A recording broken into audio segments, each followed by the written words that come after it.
महापुराण पंचम स्कंद 13वां अध्याय भवाटवी का वर्णन और रहुगण का संशय नाश। जड़ भरत ने कहा, राजन, यह जीव समूह सुख रूप धन में आसक्त देश देशांतर में घूम फिर कर व्यापार करने वाले व्यापारियों के दल के समान है। इसे माया ने दुस्तर प्रवृत्ति मार्ग में डाल लगा दिया है, इसलिए इसकी दृष्टि सात्विक, राजस, तामस भेद से नाना प्रकार के कर्मों पर ही जाती है। उन कर्मों में भटकता भटकता यह संसार रूप जंगल में पहुंच जाता है। वहाँ इसे तनिक भी शांति नहीं मिलती। महाराज, उस जंगल में 6 डाकू हैं। इस वणिक समाज का नायक बड़ा दुष्ट है। इसके नेतृत्व में जब यह वहाँ पहुँचता है, तब ये लुटेरे बलात्कार से इसका सब माल मत्ता लूट लेते हैं तथा भेड़िए जिस प्रकार भेड़ों के झुंड में घुसकर उन्हें खींच ले जाते हैं, उसी प्रकार उसके साथ रहने वाले गिद्दड़ ही इसे असावधान देखकर इसके धन को इधर उधर खींचने लगते हैं। वह जंगल बहुत सी लता, घास और झाड़ झंखाड़ के कारण बहुत दुर्गम हो रहा है। उसमें तीव्र डांस और मच्छर इसे चैन नहीं लेने देते। वहाँ इसे कभी तो गंधर्व नगर दिखने लगता है और कभी कभी चमचमाता हुआ अति चंचल आज्ञा बेताल आंखों के सामने आ जाता है।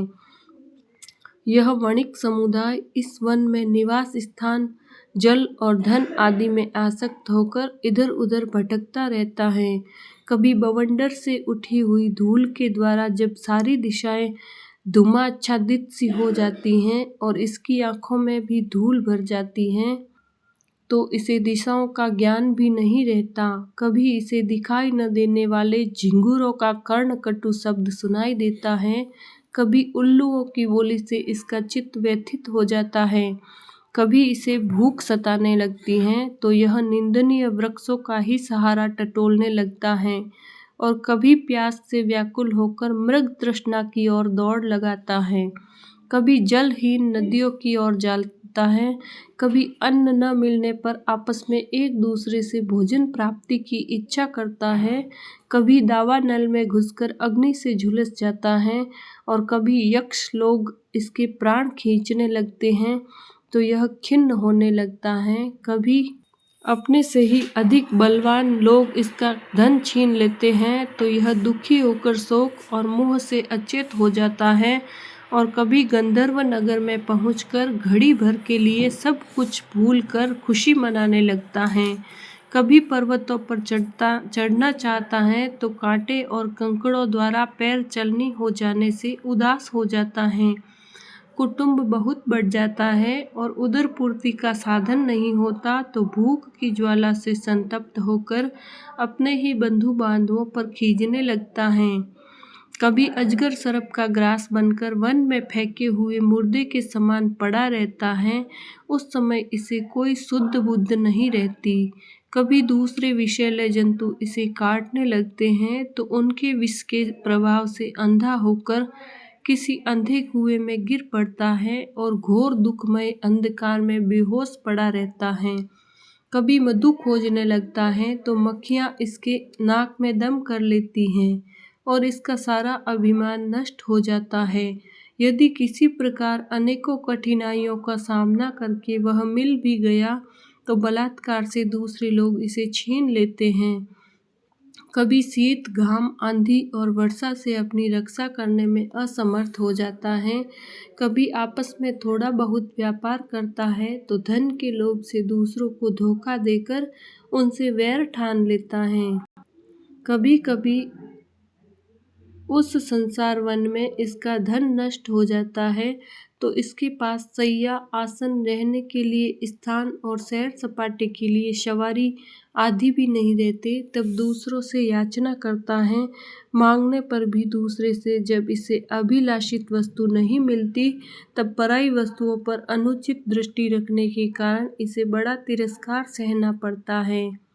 इस प्रकार व्यवहारिक संबंध के कारण एक दूसरे से द्वेष भाव बढ़ जाने पर भी वह वणिक समूह आपस में विवाह आदि संबंध स्थापित करता है।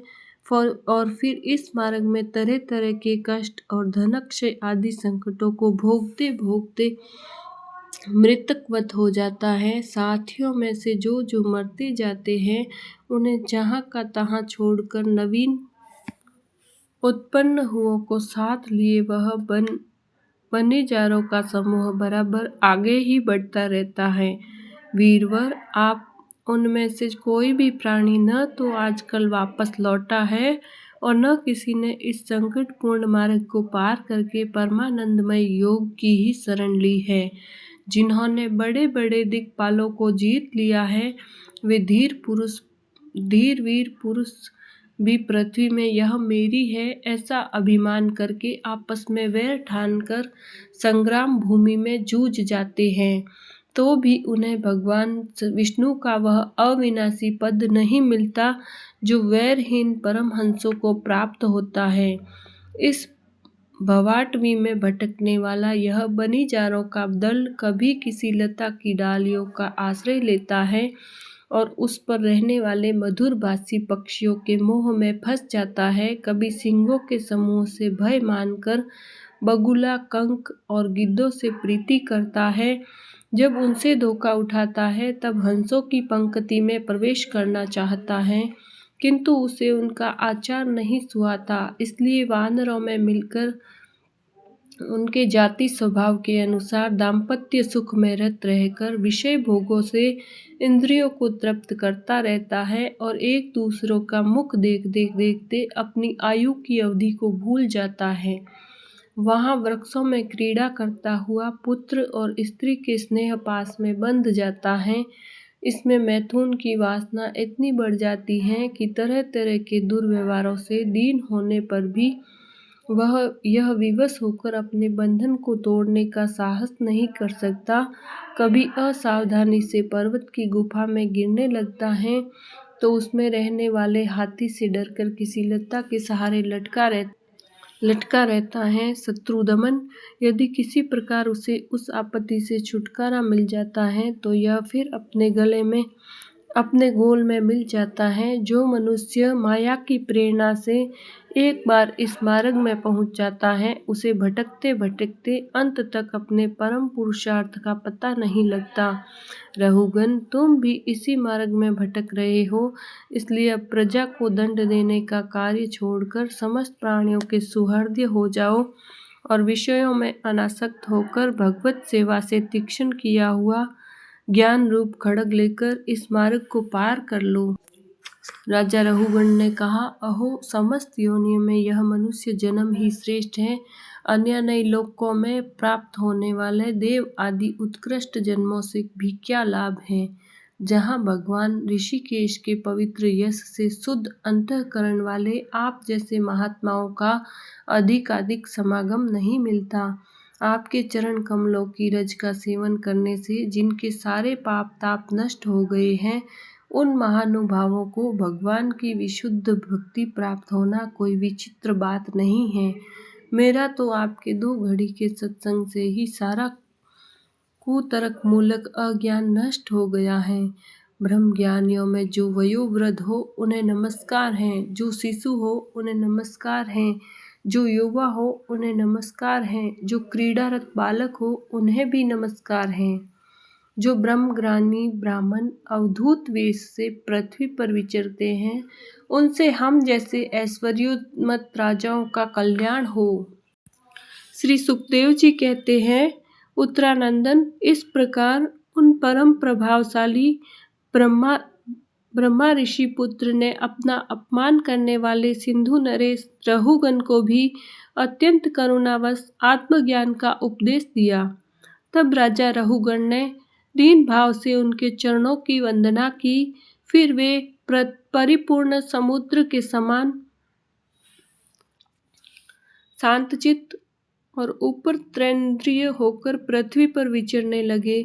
उनके सत्संग से परमात्म तत्व का ज्ञान पाकर शौवीर पति रहुगण ने भी अंतःकरण में अविद्यावश आरोपति देहात्म बुद्धि को त्याग दिया।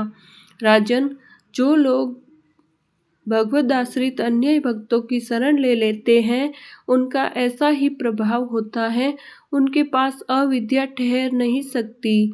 राजा परीक्षित ने कहा, महाभागवत मुनि श्रेष्ठ, आप परम विद्वान हैं।